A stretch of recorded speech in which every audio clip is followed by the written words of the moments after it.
Why are metrics important in business?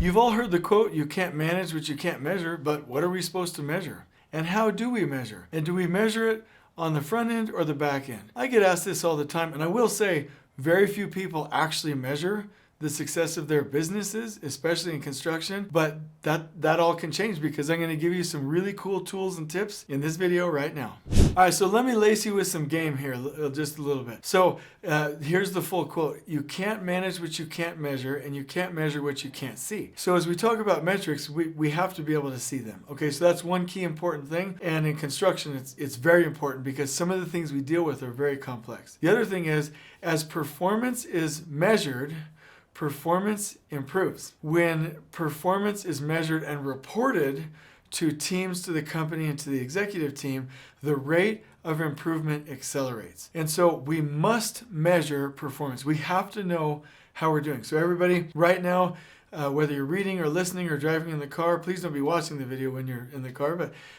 repeat after me. I love numbers and numbers love me. You want to know, like if you were suffering from stage 1 cancer, right? Or if that's something you had, would you rather find out about it when you're dying at stage 4, or would you rather find it when you can actually get treated? The answer is obvious. You want to know, as painful as it is to know what your problems are, it's better to know. Let me say that again. As painful as knowing your numbers is, it's better to know because you can do something about it. It all comes back to this: identify your problems, discuss your problems, and solve your problems. I want everything to the surface. Now, a warning. If you tell me what you measure, I'll tell you how people behave. So if you're measuring your project managers based on how low they can get your general conditions and general requirements, and how low they can get all of your expenses on your job cost report, their behavior is going to be that they're cutting needed services that will add value, and they're going to crash land their project, right? If you as a company only measure successful completions of projects and you never measure employee wellness and PTO, then you're going to burn people into the ground. So your metrics have to be focused in a direction where you will get the right outcome. And again, let me just say that quote again. If you tell me what you measure, I'll tell you how your people behave, because it will be a direct consequence of what you measure. So keep that in mind.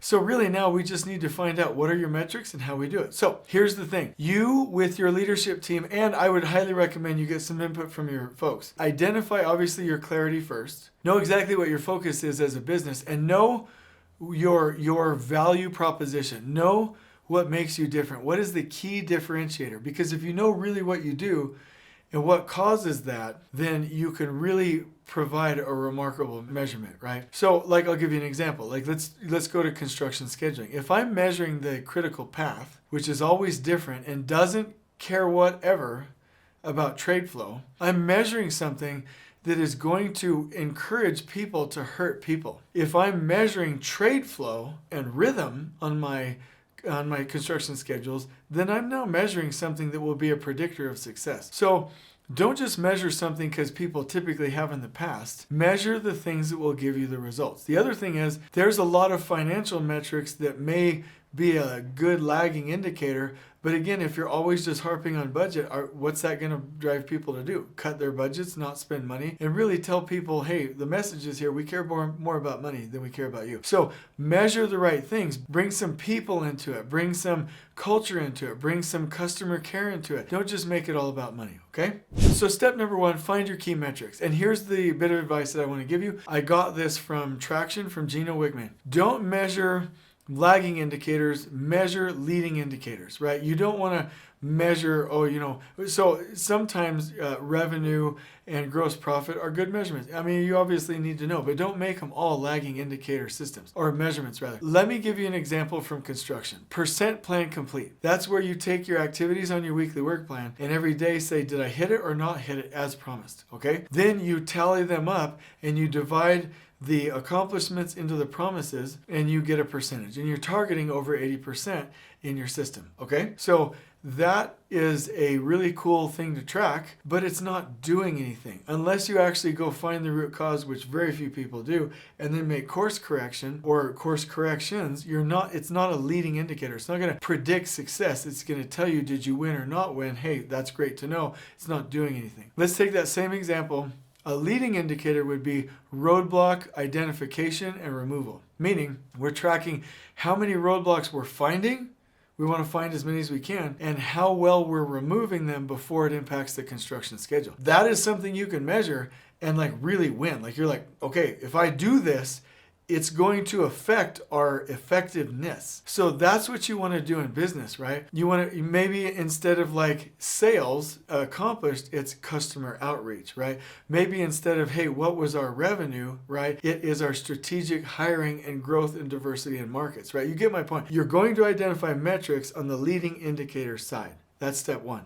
Step two, write them down. That seems simple, but articulate them properly. And you're going to put them in a format where if you have them listed in a column and they've been vetted, and you can change them, by the way, the next column is who is the person responsible for this? Who's going to track it, monitor, and drive it? And then you'll start to, in the next quarter, over the next 3 months, every week 1, 2, 3, all the way on to 3 months, you'll have a column that allows you to track that metric. And at the end, it will have the goal. So if you're like, hey, I want to measure customer outreach and in the next 3 months, and your goal was, I want to make 15 key connections with clients, right? Week 1, I didn't accomplish any. Week 2, I got 2. Okay, great, we're doing good. Week 3, I got 2. And you're like, well, I don't know if we're going to make it.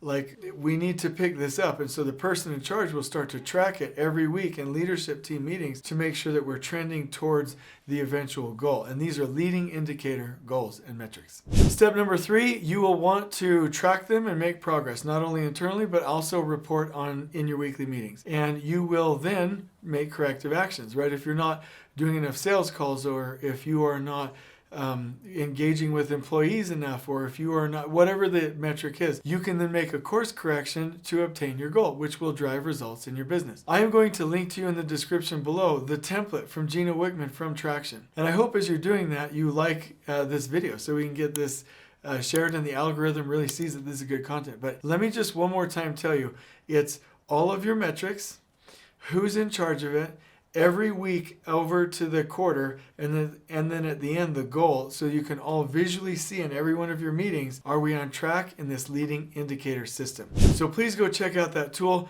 Please start jamming out with it in your business. I hope you have a great time with it and that you achieve your results. On we go.